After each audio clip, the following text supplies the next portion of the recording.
یعنی میری طرف سے عمل میں کوتاہی نہیں ہوگی. میں مثال پہلے عرض کر چکا کہ قدم اٹھانے کے لیے میں تیار ہوں, ہاتھ تھامنے کے لیے تو تیار ہے. جب میں قدم اٹھا رہا ہوں تو ہاتھ تھامنے والا ہے, تو اس کے بعد میں آگے تو بڑھوں گا, اتنا تو مجھے معلوم ہے. مگر میں کتنا آگے بڑھوں اور کتنا آگے نہیں بڑھ سکوں, میں اس کا فیصلہ تجھ پر چھوڑتا ہوں. اگر کسی وجہ سے میرا حصہ کم رہ گیا, جو میں ایکسپیکٹ کر رہا تھا اس سے میرا حصہ کم رہ گیا, 1. نمبر 2, میری طرف سے کوئی کوتاہی نہیں ہوئی. تو اب اگر تیرا فیصلہ یہ ہے کہ یہ حصہ میرا رہے, تو جو تو نے میرا حصہ مقرر کیا ہے اس پر مجھے راضی رہنے کی توفیق عطا فرما. اب میں حاسد نہ بن جاؤں, اب میں جیلس نہ ہوں, اس لیے کہ میں دیکھوں گا کہ دوسرے بہت سارے افراد ہیں وہ آگے بڑھ گئے ہیں. مجھے نہیں معلوم ہے کہ تو نے راضی ہو کر دیا ہے یا کوئی آزمائش ہے. بہت توجہ کیجئے گا, مجھے نہیں معلوم ہے کہ تو نے جو اسے دیا ہے تو اس سے راضی ہو کر تو نے دیا, یا تو نے اس کی کوئی آزمائش خاص اس کے لیے رکھی ہے جس آزمائش سے مجھے دور رکھا. یہ تو میدان قیامت میں جب رزلٹ آؤٹ ہوگا تب پتا چلے گا کہ ہر ایک کا کوشچن پیپر کیا تھا. ہر ایک کا کوشچن پیپر سیم نہیں ہے برادران عزیز. اسی لیے پروردگار فرماتا ہے لا تتمنوا ما فضل اللہ بہ بعضکم علی بعض, کہ اگر تم دیکھو کہ بعض کو کسی خاص چیز کے اندر خدا نے زیادہ دیا ہے تو تمنا کر کر کے اس کے لیے اپنے آپ کو ہلکان مت کرو. اس کا پیپر کچھ اور ہے, تمہارا پیپر کچھ اور ہے. تمہاری صلاحیتیں اور ہیں, تمہارا پوٹینشل اور ہے, اس کی صلاحیتیں اور ہیں, اس کا پوٹینشل اور ہے. تم سے مانگا کچھ اور ہے, اس سے مانگا کچھ اور ہے.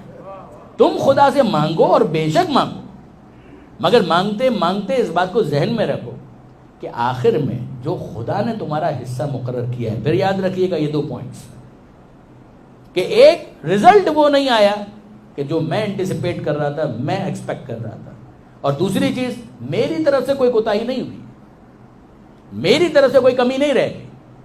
یہ نہ ہو کہ انسان اپنی سستی کو خدا کی مرضی کہہ کر اس پر پردہ ڈالنے کی کوشش کرے. یہ نہ ہو. اگر کوتاہی اس بندے کی طرف سے, وہ محنت کرنے کے لیے تیار نہیں اور وہ کہے کہ ہاں جو خدا کی مرضی, یہ کیا بات ہے؟ تو پروردگار عالم نے تو پہلے ہی کہا تھا کہ کوشش تو تم کو کرنی ہے.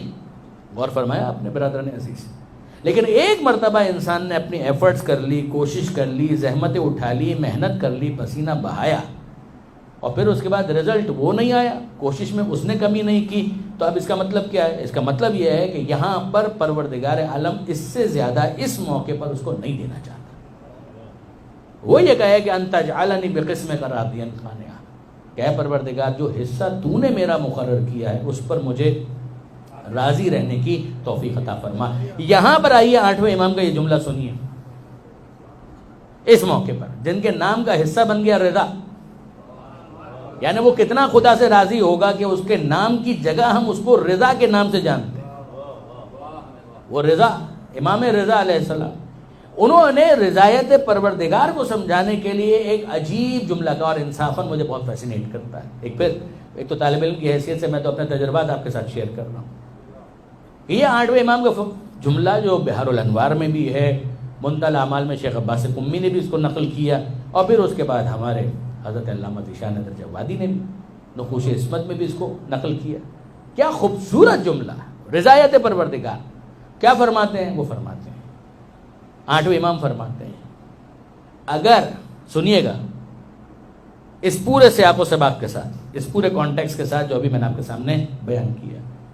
امام فرماتے ہیں اگر کوئی خدا کے دیے ہوئے مختصر رزق پر راضی ہو جاتا ہے, اگر کوئی خدا کے دیے ہوئے مختصر رزق پر راضی ہو جاتا ہے تو خدا اس کی مختصر عبادت پر راضی ہو جاتا ہے.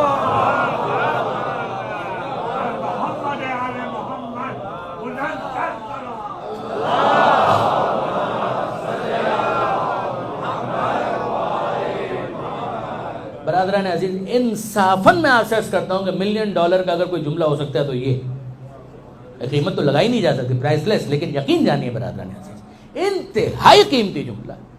امام فرماتے ہیں کہ بھئی تم خدا کے ساتھ ڈیل کیوں نہیں کرتے؟ ایک علی نے ڈیل کی تھی کہ اپنے نفس کو بیچا تھا, مرضی پروردگار کو خرید لیا. نفس کو بیچا علی الاطلاق, مرضی پروردگار کو خریدا ایبسولوٹلی علی الاطلاق. تم ایک کام کرو, تم علی الاطلاق نہ صحیح ایک خاص کموڈیٹی کو ایکسچینج کر لو. تم کیا ایکسچینج کرو کہ خدا اگر رزق دیتا ہے تمہیں کم لگتا ہے، وہ کم ہوتا نہیں ہے. اگر تمہیں بظاہر کم لگتا ہے تو تم ایک کام کرو، اپنے نفس کو آمادہ کرو کہ وہ اس کم رزق پر راضی ہو جائے.